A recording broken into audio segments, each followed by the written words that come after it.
want to tell you about 3 women. None of them have a high salary, none of them are finance experts, and none of them did anything over the top. But all 3 of them figured out how to save $500 a month, and they're doing it right now, in 2026, in the same economy you and I are living in. So here's the thing, and this is the part I really want you to hear today. It's not that they discovered something new. It's that they stopped trying to do something that was never going to work for them. And that one shift, it changed everything. So today I'm going to show you exactly what each of them did. And more importantly, I'm going to show you the pattern they all share, because that's where the real magic is. Now, I'm a certified financial coach. I work mostly with midlife women navigating fixed incomes, caregiving responsibilities, and the very real pressure of trying to get to retirement without feeling completely behind.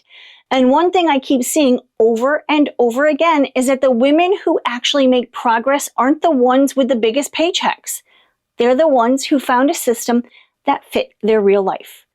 The 3 stories I'm about to share with you are real. Names are changed, but the numbers are absolutely real. And I think you're going to see a little bit of yourself in every single one of them. Case study number 1, Karen. So let's start with Karen. She's 54, she's a teacher, which means her income is fixed. She knows exactly how much comes in every month, and for years she felt like that was the problem.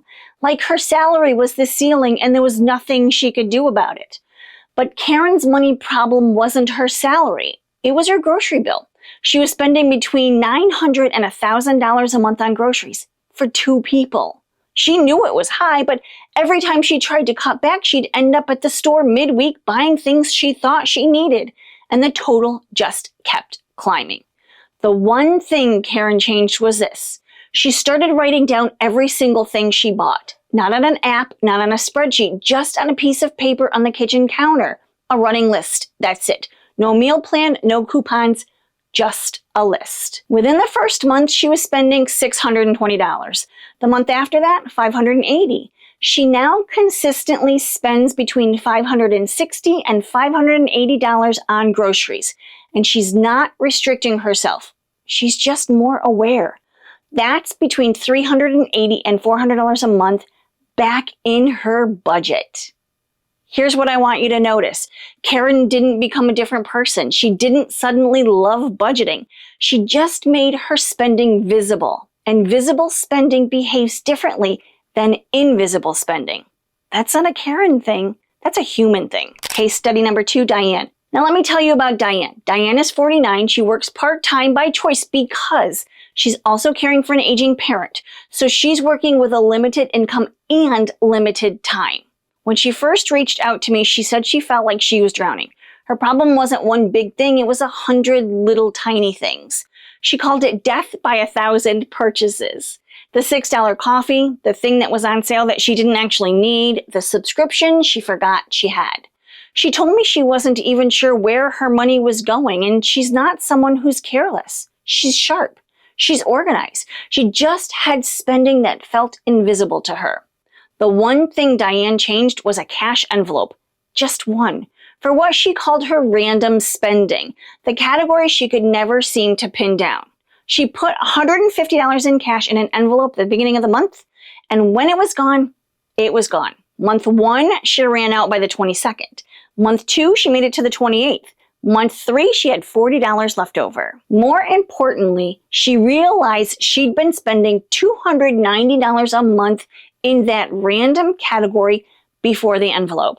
Now she's spending $150, and she says she doesn't feel deprived at all. She just feels more in control. It's not about deprivation. It's about intention. Diane freed up $290 a month. She put it straight toward a credit card she's been carrying for 6 years. She's on track to have it paid off before the end of the year. One envelope, one category. That's all it took to get her moving. Case study number 3, Ruth. And then there's Ruth. I love Ruth's story because Ruth was the biggest skeptic. Ruth is 61. She's 2 or 3 years out from retirement, and when she first reached out to me, she said, and I'm going to quote her directly, "I don't think any of this applies to me. I've been bad with money my whole life, and I'm too old to change now." I hear this so much, and I want to say clearly, that is just not true. That has never been true. Ruth's issue was that she'd tried everything, every app, every system, every plan, and nothing stuck. Not because she had no willpower, but because every system she tried required her to overhaul everything at once. The one thing that changed was her grocery shopping day. She moved it from Saturday, when she was tired and hungry and the store was packed, to Tuesday morning. That's it. Her grocery spending dropped from $680 a month to $510. Not because the prices changed, because she changed the conditions under which she was making decisions. Tired Ruth on Saturday afternoon makes $680 worth of decisions. Rested Ruth on Tuesday morning makes $510 worth of decisions. That is $170 a month just from changing the day. Over a full year, that's $2,040 for doing less, not more. Okay, now I want to show you the pattern because Karen, Diane, and Ruth don't know each other. They live in different states, they have different incomes, different households, different problems. But they all did the same 4 things. And I think this is the part that's going to click for you today. The first thing, they changed one thing. Not everything. Every single one of them resisted the urge to overhaul their whole budget at once. Because when you overhaul everything at once, your brain treats it like a diet that starts on Monday. It feels big, it feels hard, and it doesn't stick. But one thing you can actually do tomorrow. The second thing, they made their spending visible. Karen used a paper list, Diane used a cash envelope, and Ruth changed the conditions of a habit. All 3 of them created a moment where they could see what they were doing before they did it. That's the whole game.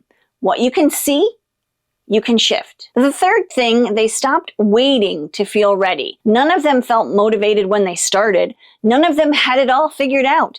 They just began with the smallest possible change and let the momentum build from there. The fourth thing, they had a real number, not I want to save more. Karen wanted to get her grocery bill under $600. Diane had $290 to redirect to her credit card. Ruth needed $2,000 by the end of the year for something special. Specific numbers have gravity. Vague goals disappear. If you're sitting there thinking, I don't have $500 a month to save, I want you to hear this. Neither did they. They found it with the income they already had. And if you want to go deeper on all 4 of these patterns, I actually wrote a whole book around this framework.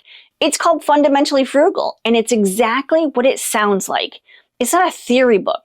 It's a practical guide for women who are done with the overwhelm and just want a system that works.